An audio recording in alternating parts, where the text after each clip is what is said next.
Assalamualaikum warahmatullahi wabarakatuh. Wadia balad dongeng Ki Agus Jago di mana wae ayana. Alhamdulillah wa syukru ala ni'amillah kalayan diwuh ku qabul anu maha agung dibarengan ku pangijabah anu maha kawasa diiring ku kadedeh hanya Gusti anu maha suci urang ayeuna dugi kadangat ayeuna masih keneh tiasa ditepang dangukeun deui dina acara anu matuh kamemet urang sadayana nyatana dina pagelaran dongeng Sunda jejer carita si Jurang Rong ayeuna bagian anuka 7 nanya pamiarsa.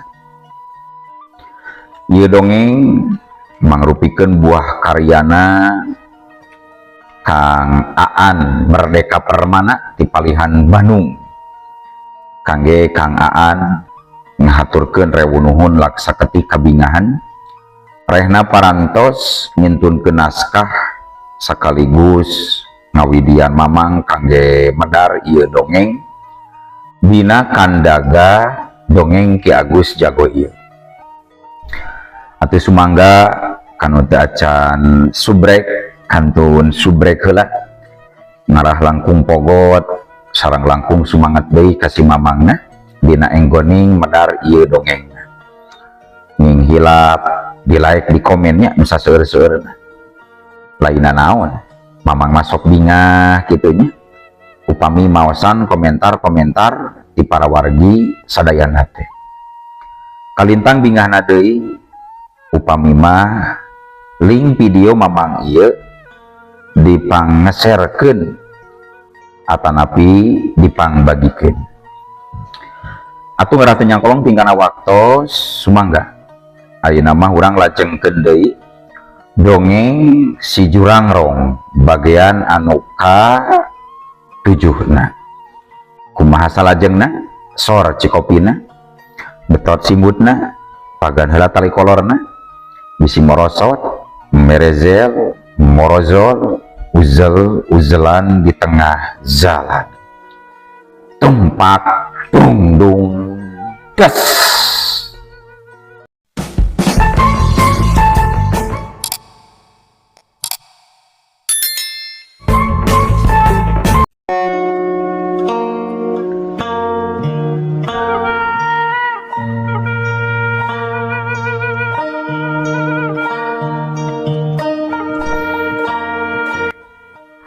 Harita Wiranala sanajan geus ripuh tapi tetep bandel embung ngaku eleh manehna jiga geus sadrah kana kadar bae cenah meureun paeh oge sok asal bisa maehan suji angkara buktina basa suji angkara rada mopo dahaben nonjokan bae sabat suji angkara ngarenghap kuajeleng awak Wiranala ngagajleng bari nyurudukeun sirahna kana beungeut suji angkara hiu jaduk alah suji angkara ngacengkang nangkarak bengkang tapi Wiranala jika kurang sugema sabot awak suji angkara keur nangkarak kitu Wiranala gancang ngangkat batu sagede hulu embe eta batu pendek ditinggangkeun karena beungeut suji angkara anu can walakaya ngireungeuh kitu ginggi anu lalajo di sisi pakalangan ruas risinya batu ditinggangkeun sanajan ukur sagede hulu embege dari nanggal kana sirah mah nyalain lumayanan deui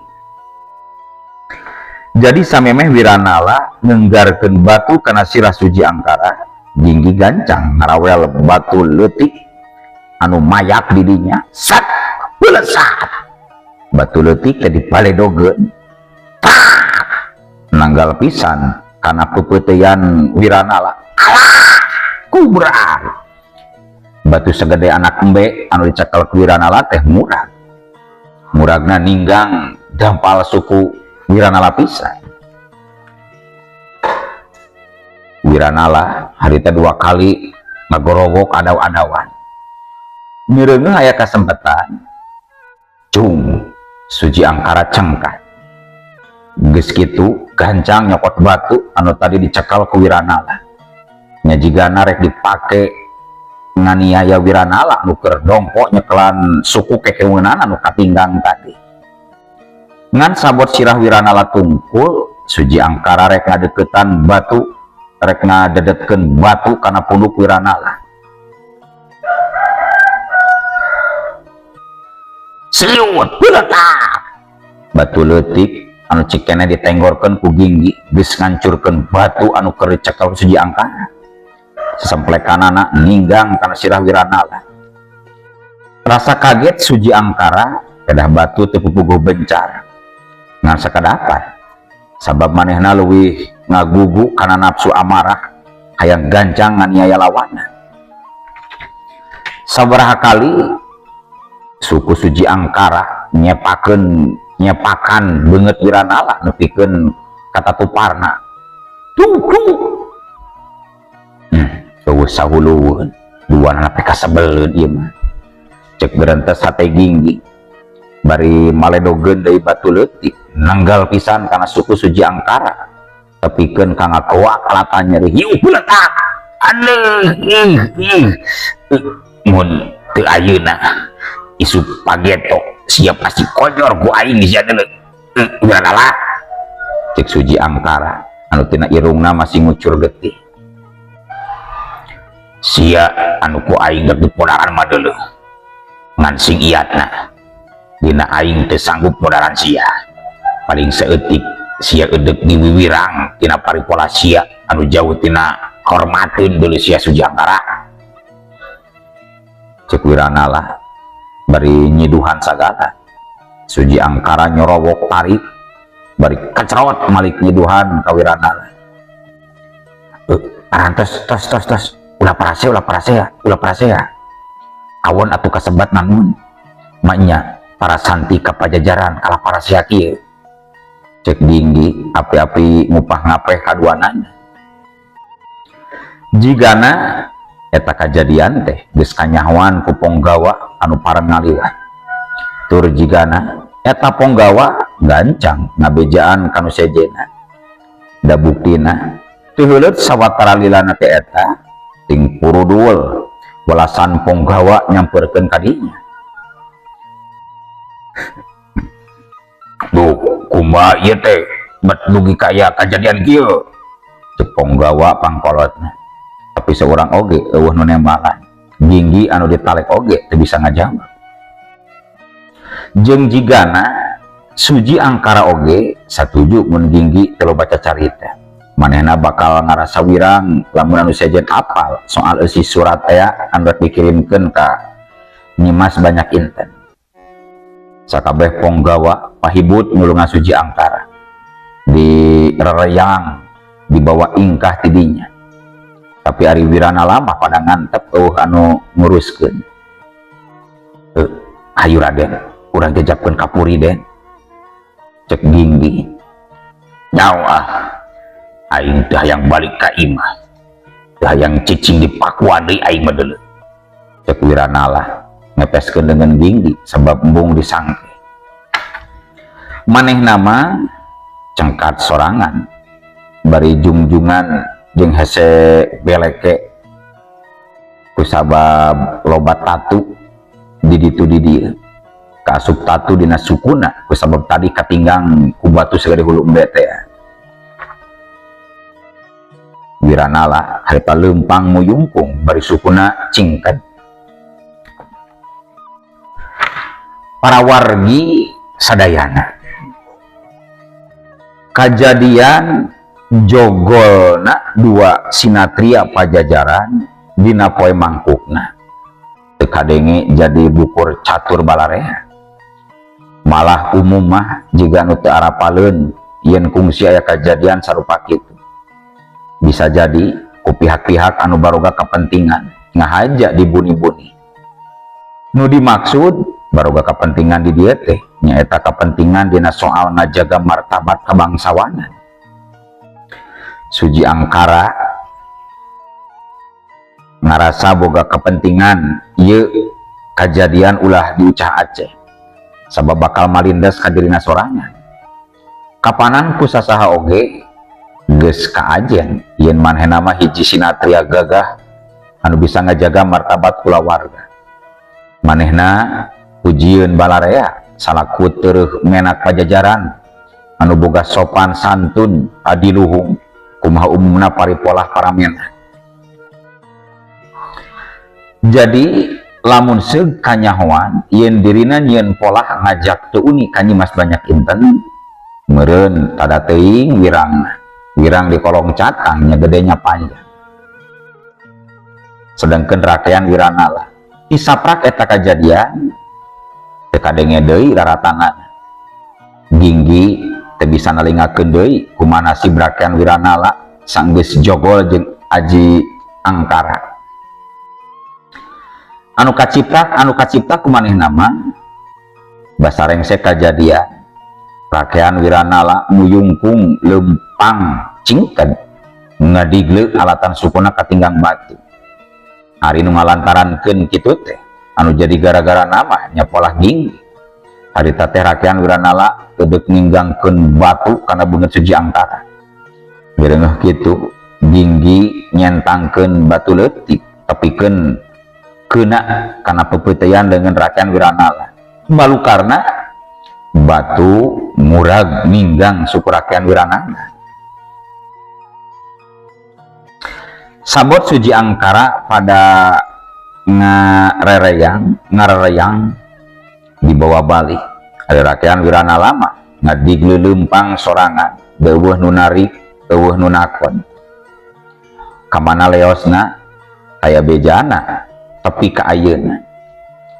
Ngan bae 3 bulan ti kajadian harita di dayeuh Pakuan aya kajadian geger. Hiji budak parawan jakekan anakna Ponggawa leungit cenah ti imahna. Kapanggih teh geus jadi layon di tengah leuweung tutupan.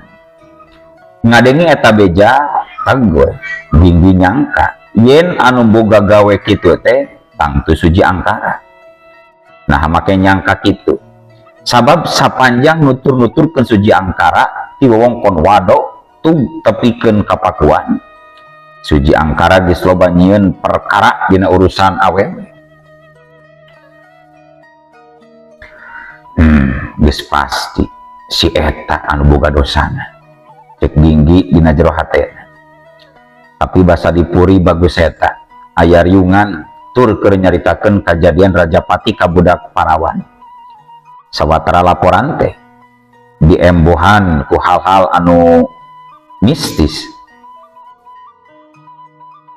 Gusti Prabu numutkeun panalungtikan korban teh perlayana kumargi getina seepeun cenah cek juru teli laporan.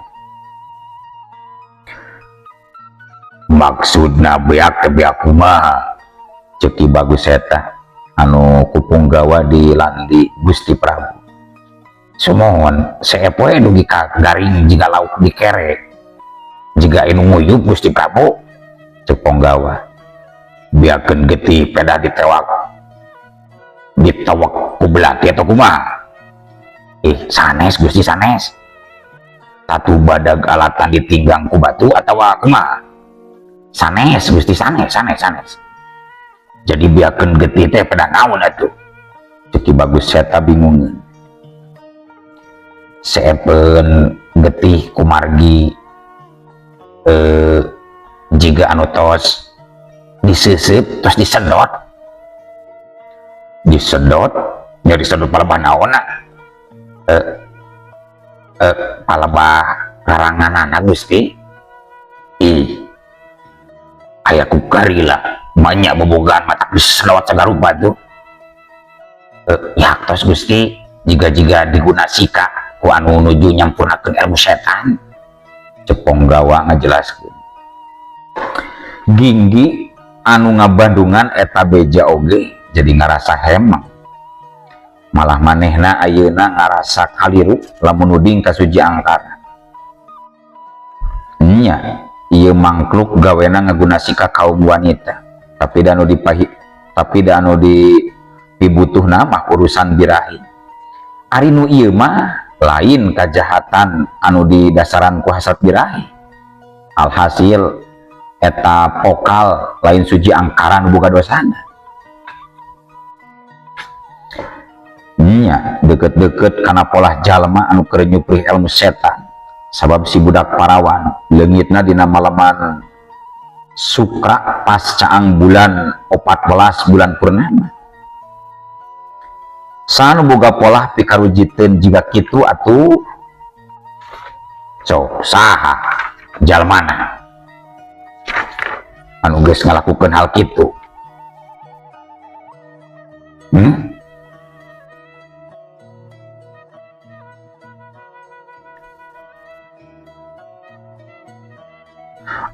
Duka kirang terang abi Gusti. Aduh geus tambah deui gawe. Padahal nu teu heula oge can rengse ieu teh. Ceuk pikir Ginggi. Ginggi kuduna lungtik kana hal eta. Manehna kurang paham kana rupa-rupa jenis ilmu kotor. Meureun kudu tetelepek kanu dianggap nyaho. Kabeneran di lingkungan puri Ki Bagus eta teh aya salah saurang Purohita. Ari Purohita teh pandita agama Sunda. Ginggi mah langsung we togmol tumanya. Nah nya cenah aya paelmuan jika kitu nyata cara nyuprihna kudu ngagunakeun wadal parawan jekekan. Ya kaulah oge sakadar ceuk beja anu dibejakeun deui jujang. Ceuk Purohita cenah baheula jauh abaheula zamana jalma loba anu can wauh kana agama pikeun mudag hiji ilmu teh sakapeung aya nu teu ngawakilan rasa bebeneran anu penting tujuanana bisa kahontar. Tah aya nu kawin ka siluman maung, siluman buaya, siluman monyet, siluman orai, atawa kawin jeung siluman bagong pikeun ngudag hal-hal anu dianggapna bisa ningkatkeun kahirupan kitu da sujang. Ceuk Purohita deui. Ari nu kajantenan kamari ieu eta kumaha numutkeun Rama. Ceuk Ginggi.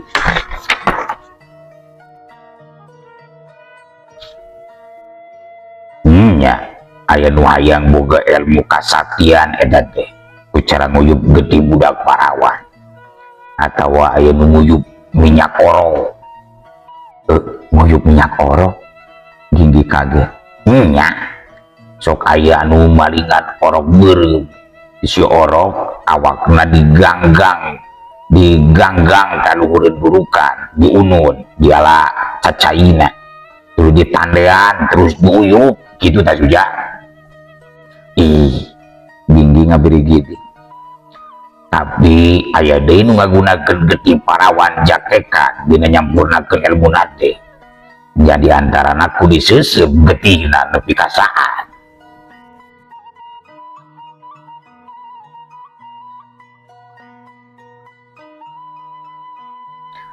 Ngiri capisannya kalakuan kitu teh Rama. Ceuk Ginggi. Mungguh lain pola anu nincak dina jalan bebeneran. Boh ceuk agama, boh ceuk dari gama nu kitu teh sujang. Ceuk Ki Purohita. Leng Ginggi ngahuleng saendeng-endeng saha jalmana anu tega milampah kajahatan model kitu. Bisi kapiheulaan ku geleberna heulang luyuk cik ti ayeuna ari eudeg nyinglar Raja Walisuna jeung ayeuna. Ceuk Ki Purohita. Ginggi netep Ki Purohita anu iket bodas pakaian sing sarwa bodas kajanggot-janggot oge bodas.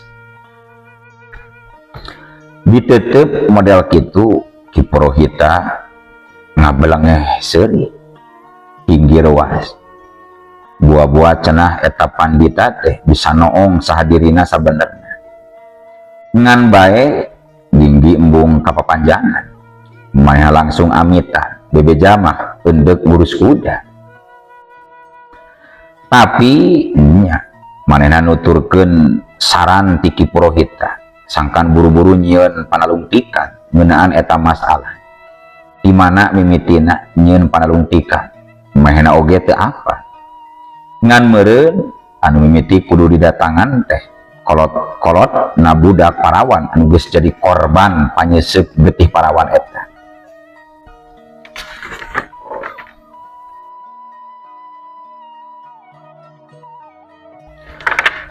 Harita mangsa deukeut ka peuting satu tas beres tina pagawean sapopoe. Ginggi kaluar ti istana. Imahna Ponggawa teh pernahna di wewengkon Jahwi kita benteng luar karaton. Imah panggung leutik ayat tepas di hareupeunana. Kayaan eta imah mungguh ti iseun malah bakal meredong poek saumpama ditepas eueuh cempor siki kaliki mah. Sampurasun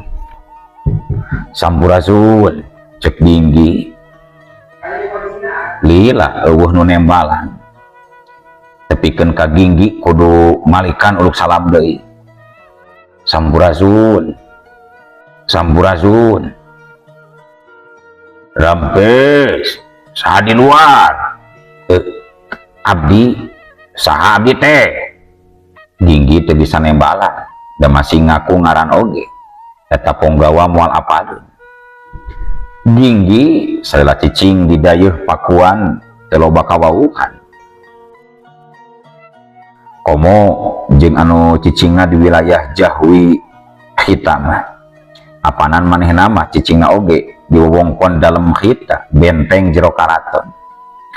Tur leuwihna ti kitu gawena nyerekem di istal kuda ukur sakali-kali bae kaluar mah itu ge panerencepan mimindeng nama nya jiga ayeuna we anu boga imah kadenge ngulutrak kaluar hiji lalaki tengah tubuh kira-kira umur 40 tahunan. Saha cek pribumi bari dengdek hayang sidik saha nu datang. Abdi patugas negara ki teu papariksa perkara kejadian anu tumiba ka anak aki cek Ginggi. Kamari geus aya nu datang sarua ngakuna patugas negara cek nu boga imah. Leuwih loba nu mariksa leuwih alus hasilna ki cek Ginggi. Mun dipariksa noron nah anak kaula bakal bisa hidup deui gitu cek eta Ponggawa. Tapi lamun kajadianan ngeunaan palastra na anak aki kapaluruh sabab-sababna santeuna patugas negara bisa nang tayungan jalma sejen ulah tepi kajadi korban jika anak aki deui engke sangkan ulah aya korban sejen maksudnya cek Ginggi. Pribumi rumeng hapeung ngan dina akhirna daek cacarita geus dibejakeun sabenerna mah ka patugas anu mangkuk datang ka dieu oge cenah cek eta jalma. Si Punggawa nyebutkeun mimitina budak parawan teh bebejana rek indit mandi ka pancuran nganti harita les weh teu balik deui ka imah. Nyaho-nyaho geus kapanggih jadi layon we di leuweung samida kujagawana cenah cek eta jalma. Eta cek patugas jagawana kumaha cenah ki nyaut teuing dapan laporan nama ka papati lain ka kaula langsung. Saha ngaran jagawana anu manggihan layon anak aki teh Ki Kana jeung Ki Yuta. Nah cari cinga di mana ki? Itu di lembur kaler, masih keneh diomongkon jauhi hita ngan sisiun kota ceuti. Cek eta jalma. Harita kene Ginggi ngeblesat muru lembur kaler sisi kuta benteng luar. Kusabab dieceskeun tadi yen imah kikana teh sisi kuta atuh Ginggi ge muru hiji imah anu tepatna deukeut kuta. Tapi eta imah teuing kuti iseun. Kayanana parawek teu masang cempor-cempor aja. Samburazun, samburazun, cek Ginggi. Di dagoan sakedapan eueuh anu nembalan. Atuh kapaksa uluk salam sakali deui. Samburazun, samburazun. Ngan sanggeus ngagorowok katilu kalina eueuh nu nembalan, Ginggi unggah kana paluku. Geus kitu melengikeun panto. Nalika melengikeun panto, Ginggi ruas. Sabab sanajan poek tapi ku ngagunakeun ilmu sorot kalong. Di tengah imah patulayah layon, aya layon lalaki, layon awewe, jeung layon budak umur 7 tahunan. Leng Ginggi ngahulang ngan tekung sililah awakna ngablesat indit tidinya. Anu ditujuna teh imah kiyuta. Sasama patugas jagawana anu geus manggihkeun layon budak punggawa teh. Basa geus anjog ka eta imah tur kayana mungguh ti iseun jeung merdong poe. Ginggi teu asa-asa deui ngageblakeun panto. Tetela didinya oge kapanggih aya layon tapi ngan saurang. Bahaya, bahaya. Cek pikir Ginggi. Pasti bakal aya korban sejena. Ngan kilang kitu manehna teu bisa neruskeun panalungtikan. Ginggi milih balik heula ka istal kudana. Dina wanci isukna dayeuh pakuan gehger deui sabab cenah jero sapoe geus kajadian aya Rajapati satilu-tilu. Kahiji di imah Nakikana, kadua di imah Nakiyuta, jeung katiluna di imah Patih Sunggana. Saat atuh anu jadi ulun-ulun Rajapati eta acan kanyahoan. Ngan Ginggi mungguh ruas sabab ngadenge beja pajah ponggawa anu anak awena perlaya teh geus laporan.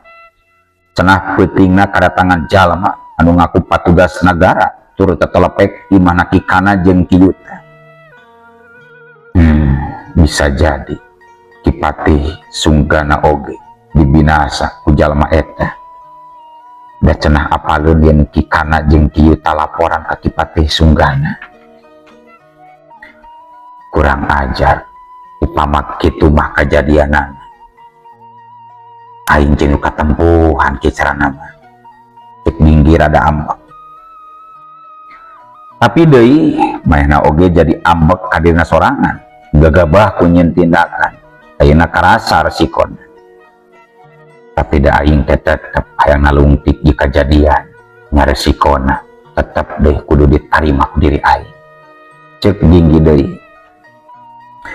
Ku ayana kajadian Rajapati nu anyar tangtu patugas nagara jadi paciweuh deui nguruskeunana. Rajapati anu mimiti bae acan kasingraikeun. Ayeuna geus der aya kajadian Rajapati nu anyar deui. Loba jalma nu ngira-ngira yen bisa jadi cenah bapa malingna mah eta kene. Kusabab hayang nutupan kasalahan anu mimiti. Eta jalma jahat kapaksa milampah kajadian anu sejen deui. Cenah Kikana jeung Kiyuta kapaksa kudu dibinasa sabab dianggap nyaho saha anu geus ngarogahala budak parawan punggawa teh. Ki Patih Sunggana kapaksa kudu diperenan nyawana sabab dianggap geus nampa laporan ti Kikana jeung ti Kiyuta. Saha nu jadi ulon-ulon kajahatan Rajapati ka budak parawan punggawa teh sabenerna. Cek patugas kerajaan anu tugasna nalungtik eta kajadian. Aya dua jalma anu kudu ditanya pamanggihna. Sabab ayeuna aya jalma saurang anu jadi saksi tiwasna Patih Sunggana. Salianti kiwirga nyaeta punggawa anu budak parawana jadi korban. Ayeuna katambahan ku juru masak di Puri Kipati Sunggana nyatana Bimarida awewe kolot. Tapi penjelasan anu dianggap saksi teh henteu sarupa. Punggawa nu ngaran Kiwirga nyebutkeun yen anu datang pepetingan tur ngakuna petugas negara eta Jajaka kira-kira umur 18 tahun. Ari ceuk Bimarida mah nu datang ka Puri Patih Sunggana mah lalaki jaluk-juk bewokan brewos rambos-bos tapi sirahna bolenan. Jadi mana ieu teh anu bener atuh? Ceuk patugas anu mariksa. Ari kaula mah yakin euy nu datang ka imah mangsa peuting teh Jajaka irungna semu ngadungkuk. Ceuk Kiwirga, ade bisi kasamaran pan kayan oyak peuting harita teh. Ceuk patugas nu mariksa. Nah, ada panon kula mah masih kene awas. Ceuk Kiwirga, memangna panon kaula lolong bonconong gitu? Nya, lapanan kula oge telolong bonconong. Cek Bimarida. Geus jelas anu asup ka kamarna juragan Pati teh hiji lalaki jangkung gede, uluna botak. Nya umurna mah kudu we 50 tahunan mah. Cek Bimarida. Geus sabulan tapi panalungtikan acan kapanggih boleh hideungna. Malah batan bisa kabuka kalahkah jebul deui kajadian anyar. Isuk-isuk di hiji imah kapanggih aya layon awewe geulis. Manehna mah anu gawe sapopoe jadi emban di Puri Yoga Citra. Ngadenge ngaran Puri Yoga Citra kasabit-sabit, hate Ginggi ngageter tadi. Kumah henteu rek kitu, sabab nyimas banyak inten teh. Dumukna didinya pisan, sabab inyana teh putrina Ki Yoga Citra. Pangagung Karaton Pakuan. Emban mah nemahan Pati teh lain juga anak Punggawa Wirga anu disesep getihna ngaliwatan Palawangan. Tapi emban mah digadabah kehormatanana. Kurang ajar. Nasaha anu geus boga laku pola kitu. Cek Ginggi huntuna kekerot ambak jeung izin. Ieu mah jelas polahna lalaki jahat anu kagegelowan ku birahi, tapi saha jalmana? Bisa jadi ieu teh polah si Atah Adol Suci Angkara jiga nama. Cek pikir Ginggi. Manehna mah geus apal bener kana paripola Suci Angkara anu kagegelowan ku birahi teh. Suci Angkara oge keur kagegelowan ku nyimas banyak intan. Kamari basarek ngirimkeun surat ngajak teu uni geus digagalkeun ku rakean Wiranala. Si jahat Suci Angkara sacara rencepan pasti geus nyulunduk ka jero Puri ngan meureun anu kapanggih teh ngan ukur embana.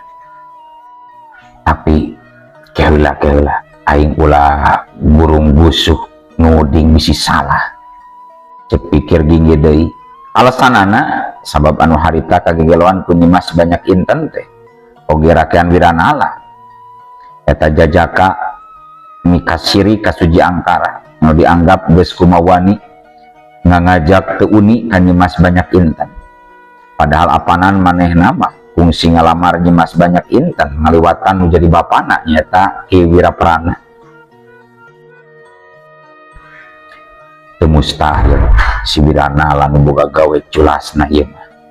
Cek ate Ginggi.